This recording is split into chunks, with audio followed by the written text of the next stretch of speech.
Ladies and gentlemen, welcome to your Friday spot here on Pagan Perspective.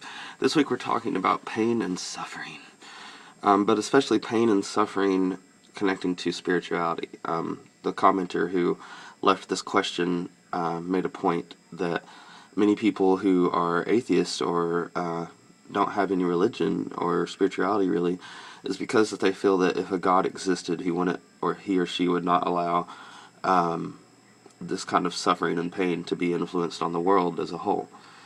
And my opinion on this, well, hold on. The commenter actually wanted us to kind of give our opinion on why suffering happens to us, because they talked about how suffering a lot of times leads to some spiritual growth. Like, there's a reason for suffering, in their opinion.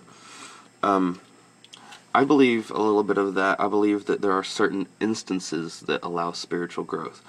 But then I also, as a cultist, which is a word used to describe someone who follows the H.P. Lovecraft mythos, beliefs, and such, and as a mild Taoist and such, I believe that life has no meaning, and I believe that we are just wanting to give it meaning because we cannot handle the thought that life has no meaning.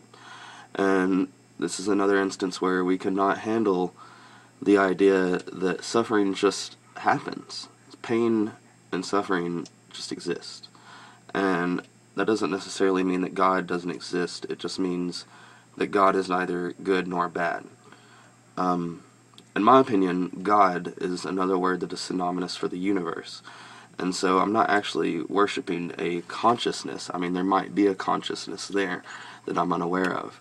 But I worship the artwork that people have put into mythos, legends, and god and goddesses figures. I worship those as artwork interpretations of different aspects of life. Like, for example, Eros is a artistic form of love. And blah, blah, blah. You know, that type of thing. So, that being said, I don't think that God is good or bad. God is nature. Do you think nature is good or bad? Do you yell at the sky, "Why did you send a tornado? I know you did this on purpose"? No. Nature is just nature. And it does good things, it does bad things. And this is reality. This is what we worship is reality. And so you have to accept the good and the bad.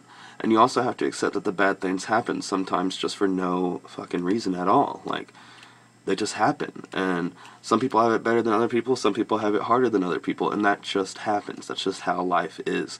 There's no secret to it. There's no uplifting story. I'm sorry. But there's not. It just happens. God is neither good nor bad. God is existence. And we don't fully understand God. We don't fully understand existence. But I still work with it and worship it in an effort to better understand it. Maybe one day I'll change my mind and say that all suffering has a point behind it. And I slightly believe that suffering does have a point behind it too, like certain situations, like I said. But you also have to accept that suffering just happens. Suffering is suffering. If suffering had a reason, it wouldn't be as painful. Does that make sense? Like, yeah, there's certain things, like I said, that have a reason, or you can kind of like build yourself up from it, or become a stronger person because you've gone through something. But you also have to accept that there are certain things that just happen. And it's unfair. It is unfair. Life is unfair. So, I'm sorry if this was a maddening experience, but that's kind of what the H.P. Lovecraft mythos talks about, is us going mad and rejecting the idea that life can be terrible sometimes, every now and then. So, anywho, I guess that's all I have to say about the subject. I'll talk to y'all peeps later. Bye.